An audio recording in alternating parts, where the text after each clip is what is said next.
Ce laser est vraiment incroyable, il est surpuissant, je vous présente ça, allez c'est parti.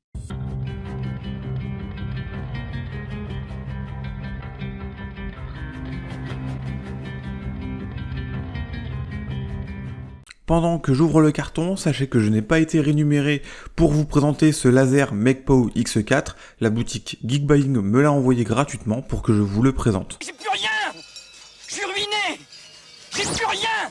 La boutique Geekbuying m'a juste proposé de m'envoyer ce laser afin que je puisse vous le présenter et en faire une vidéo. Et pour ceux qui ne le savent pas, la boutique Geekbuying propose plusieurs produits, notamment du sport, du gaming, de l'high-tech, des imprimantes 3D, des découpeuses laser, etc.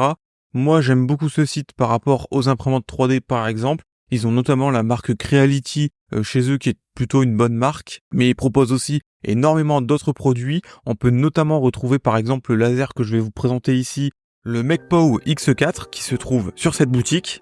Le mien, c'est celui à 549 €. On peut l'avoir avec différentes options puisqu'on peut l'améliorer, avoir des ajouts, notamment avec une grille qui permettra de protéger votre table de découpe, mais aussi un capot qui permet de protéger des rayons lumineux et aussi un module pour graver des objets cylindriques. Si jamais le laser vous intéresse, je vous mets un lien en description qui est effectivement un lien affilié à Geekbuying. Donc si vraiment vous êtes intéressé, n'hésitez pas à passer par ce lien. Ça me soutient dans la réalisation des vidéos. Vous pouvez d'ailleurs voir que je n'en fais pas très souvent. La vidéo, c'est pas mon métier, c'est plutôt un loisir. Et je fais ça vraiment sur mon temps libre quand j'en ai envie. Pour en revenir au déballage, comme à l'habitude sur ce genre de machine, elles sont toujours très bien emballées. Celle-ci ne fait pas exception, tout est bien emballé dans de la mousse. On retrouve les différents accessoires, le livret de montage qui est en plus en français, ça c'est vraiment intéressant. Les pieds qu'on va pouvoir assembler sur la machine et qui en plus peuvent s'ajouter avec d'autres pieds pour régler la hauteur, un câble USB, l'alimentation avec une prise européenne, des lunettes de protection, un tournevis, une tige de nettoyage, quelques plaques d'essai pour faire des tests sur le laser, une pompe qui est fournie, donc on ne sera pas obligé d'en acheter une à part, une clé USB avec une carte SD et un outil pour la maintenance, une antenne Wi-Fi et enfin le module laser de 22 watts. Et bien calé dans la mousse, on a évidemment tout le cadre de la machine qui était un petit peu difficile à sortir. Ce MechPow X4 est assez lourd, il me paraît très robuste. Je vais me mettre à la place d'un débutant et suivre le livret à la lettre pour voir si pour un débutant, c'est tout à fait compréhensible. J'en profite pour vous montrer que ici la puissance nominale du laser est de 77 watts et la puissance du laser en tant que tel est de 22 watts. Parfois les constructeurs jouent sur la puissance nominale en disant que c'est la puissance du laser, mais là ce n'est pas le cas. La puissance du laser est bien de 22 watts. La première étape, on nous demande simplement de brancher l'antenne Wi-Fi, donc ça c'est assez facile. Maintenant que c'est fait, on doit installer les pieds, et comme je vous le disais tout à l'heure, en fait on peut les assembler avec les autres pieds. Donc le petit bout en caoutchouc se dévisse également si on le veut. Ça permet d'avoir une hauteur réglable et ça je trouve que c'est plutôt pratique. Donc voilà la machine sur ses pieds.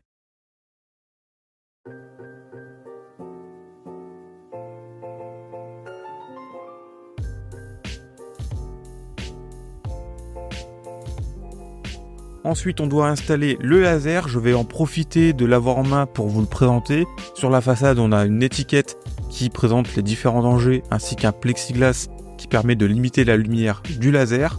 Sur le dessus, les connectiques pour l'alimentation et le tuyau de la pompe à air. À l'arrière, on a le rail qui permettra de le glisser sur l'axe X. Sur chacun des côtés, on va retrouver un ventilateur de 40 mm pour bien le refroidir et ça c'est vraiment bien qu'il y en ait un de chaque côté, il sera très bien refroidi. On retrouve sur le côté droit également la petite cale qui va permettre de faire le focus du laser, puisque ce laser est un laser avec un focus fixe et non pas un focus réglable. Comme on peut le voir ici, on a aussi l'arrivée d'air qui arrive directement dans la buse au niveau du laser. On glisse donc le laser dans ses rails et on le maintient avec les petites vis qui sont sur le côté. C'est tout pour le montage, c'était vraiment très facile, très compréhensible, il n'y a pas eu de problème. Maintenant je vais pouvoir vous le présenter. Sur la façade avant, on va retrouver le panneau de contrôle qui va permettre de contrôler le laser, notamment avec les boutons de déplacement. On a également un bouton Home, le bouton Frame pour faire le contour de la zone à graver. On a également le bouton Play et Pause et le bouton Arrêt. Au milieu de la machine, on a la marque du laser. Et sur la gauche, on a un bouton d'arrêt d'urgence qui est très bien placé, très bien visible. le bouton on-off, un port de micro SD, un port USB et le port d'alimentation. Sur le côté droit, on n'a absolument rien mis à part la petite vis qui va permettre de serrer les courroies, donc c'est ici qu'on doit serrer les courroies. À l'arrière, on a une étiquette qui nous renseigne sur le produit, mais sinon c'est tout. Et ensuite sur la gauche, on a pareil une vis pour les courroies et également l'antenne Wi-Fi et l'entrée pour alimenter la pompe à air. À l'intérieur du cadre, sur la façade avant, on va retrouver une petite étiquette qui nous explique ce qu'il faut faire quand on utilise un module pour les objets cylindriques. Et à droite, on a un petit détecteur qu'on peut allumer ou non pour détecter les flammes. C'est un gage de sécurité. Pour les déplacements, cette machine utilise des galets, ce qui va limiter les vibrations retransmises sur le laser. C'est quelque chose dont on a l'habitude qu'on retrouvait souvent sur les imprimantes 3D. Les moteurs sont assez classiques, ce sont des moteurs NEMA 17 standard. Toujours au niveau du déplacement, on va retrouver 2 fins de course, un à l'avant et un à l'arrière, ce qui va permettre d'éviter que la machine vienne en butée et se cogne contre la barre du fond.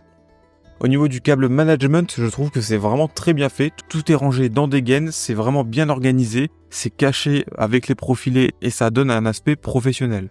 Sur le dessus du rail X, on retrouve 2 vis qui vont nous permettre de serrer la courroie et on retrouve également le laser que je vous ai présenté tout à l'heure. Ensuite, pour la pompe à air qui est fournie, elle se pose sur le côté. Elle a des petits pieds en caoutchouc qui vont venir vraiment limiter les vibrations. Et on a avec un petit variateur pour changer la puissance du flux d'air. Pour ce qui est du design, elle a un look très industriel. Ça fait vraiment machine de production. Et en plus, elle est vraiment stable avec les pieds en caoutchouc. Le caoutchouc marche étonnamment bien. Regardez, le laser bouge pas du tout. Donc là, c'est mes tréteaux qui bougent. Ce n'est pas du tout le laser.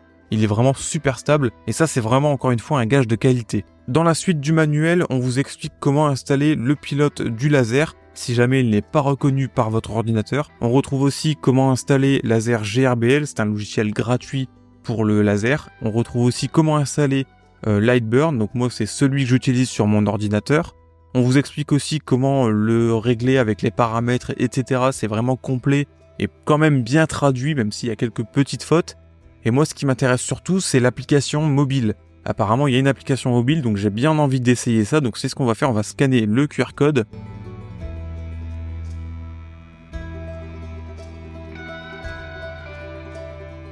Ça me renvoie sur le Play Store avec une application qui s'appelle MKS Laser, donc on va essayer ça. Donc dans le livret, on nous explique tout ce qu'on doit faire. Donc on doit dans un premier temps se connecter au Wi-Fi du laser. On doit ensuite rechercher simplement son laser en modifiant l'adresse IP, donc par celle qui est marquée dans le bouquin. On doit se connecter à la machine et ensuite ça fonctionne. L'application me paraît assez simple, on peut déplacer la machine grâce à son téléphone.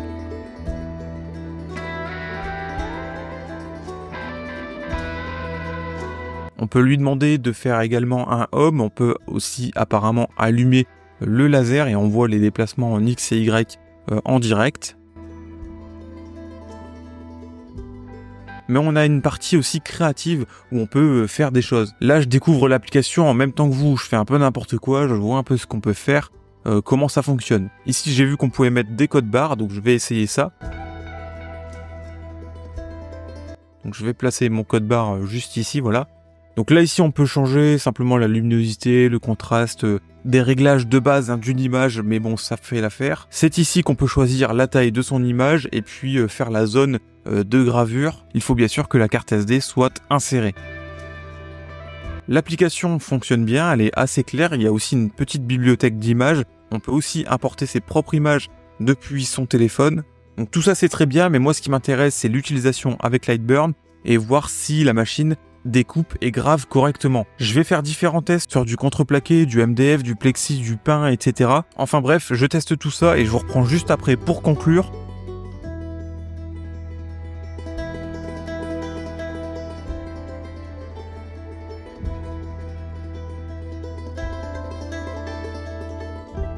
Vous avez pu le voir, j'ai fait pas mal de tests sur pas mal de matériaux et on va commencer par le premier, c'est-à-dire la mousse. Donc la mousse se découpe vraiment très bien. Alors j'ai pas fait de test de gravure dessus, même si vous le voyez, on peut graver mais ce n'est pas une utilisation courante, mais en tout cas ça se découpe très bien quel que soit le niveau de puissance et de vitesse que j'ai pu tester. Ensuite je suis passé sur du carton de 2 mm d'épaisseur, alors celui-ci pareil se découpe vraiment très bien. J'ai un petit peu raté par contre mes tests de gravure puisque effectivement ça a surtout brûlé le carton et l'a transpercé. Les tests de découpe flexible par contre ont très bien réussi, ça a été très précis de ce côté-là. Ensuite je suis passé sur du carton de 5 mm d'épaisseur, la découpe et la gravure simple se sont très bien déroulées, j'ai essayé de faire un QR code mais bon ça n'a pas très bien fonctionné, en revanche la gravure, même avec des niveaux de gris différents, c'est très bien déroulé, franchement ça rend super bien et il y a une belle précision au niveau de la gravure. Ensuite je suis passé sur du MDF de 3 mm, donc la découpe c'est très bien déroulé aussi, ça se découpe mais à vitesse lente et à au moins 2 passes. Par contre en ce qui concerne la gravure, malheureusement mes tests de gravure ne sont pas assez grands pour avoir un beau dégradé, mais ça rend tout de même assez bien, il faut juste faire attention à ne pas graver trop profond, sinon ça risque de traverser. Et ensuite pour les tests de découpe flexible, celui-ci s'est très bien comporté, la gravure est très précise et ça fonctionne très bien aussi.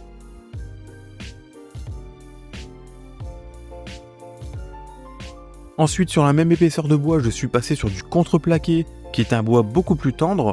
Au niveau de la découpe, cela s'est très bien réalisé, quel que soit presque le niveau de découpe, mais il faudra de toute manière au minimum 2 passes pour pouvoir couper ce bois de 3 mm.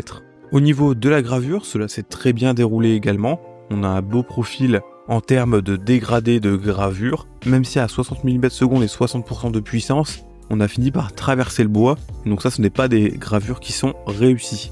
En ce qui concerne la découpe des flexibles, cela s'est très bien réalisé, comme le MDF de 3 mm, toujours sur du contreplaqué mais cette fois-ci de 5 mm, donc beaucoup plus épais. C'est marrant, c'est qu'on retrouve au niveau des profils de découpe, le même profil de découpe, on a quasiment la même chose, donc il faudra toujours au minimum 2 passes pour pouvoir découper le 5 mm de contreplaqué. Pareil, au niveau de la gravure, on a le même profil et exactement la même chose qui s'est produit. Et les tests de découpe flexible, c'est très bien réalisé également, de la même manière que le 3 mm de contreplaqué. J'ai ensuite fait du 5 mm de MDF, le MDF qui est un bois beaucoup plus dur. Celui-ci se découpe avec au minimum 4 passes à une vitesse très lente et 100% de la puissance. On n'a pas tout à fait réussi à traverser de l'autre côté pour les autres profils d'impression, même si ça traverse mieux en Y qu'en X. Au niveau de la gravure, effectivement, c'est la même chose que l'autre MDF de 3 mm, c'est exactement pareil puisque c'est le même bois. Et là-dessus, je n'ai pas fait des tests de découpe flexible comme j'ai pu le faire sur les autres tests, puisque ce n'est pas utile, le bois est beaucoup trop épais pour en faire cet usage. J'ai ensuite testé la plaque d'aluminium coloré qui est fournie avec la machine, et celle-ci c'est vraiment très bien gravé, il y a un très beau profil, un très beau dégradé en fait de couleurs faites avec la machine. En haut vous avez la puissance de 10 à 100% et à gauche vous avez la vitesse de 10 à 60 mm/s. La gravure est vraiment très propre et très précise. Sans le vouloir, j'ai fait également un test sur ce profilé d'aluminium en faisant mes tests de gravure sur du carton lorsque ça a traversé, et on voit que ça a très bien gravé le profilé aluminium. J'ai ensuite essayé de la gravure sur une tablette de pain, donc celle-ci peut être un peu compliquée au niveau de la gravure puisqu'on peut voir le veinage du bois au travers de la gravure, pour ça il faudra mettre un peu plus de puissance pour uniformiser le dessin. Donc c'est une tablette de 20 mm d'épaisseur, et j'ai également essayé de faire de la découpe, et c'est incroyable parce que j'ai vraiment réussi à le découper. Ça s'est fait presque en une vingtaine de passes quand même, c'est assez énorme et conséquent pour un laser à diode, mais j'ai réussi à faire ce dessous de plat en comptant la découpe et la gravure, il y en a eu pour 1 heure et ça a réussi à découper. Et en plus de ça, c'est quand même assez propre, c'est pas totalement dégueulasse, c'est pas noir de partout, ça a découpé plutôt propre et ça a vraiment été découpé avec ce MakePow X4 de 22 watts et je suis plutôt impressionné du résultat. Voici tous les tests de gravure et de découpe que j'ai effectués, je ferai des tests plus concrets sur des objets, des projets sur la prochaine vidéo.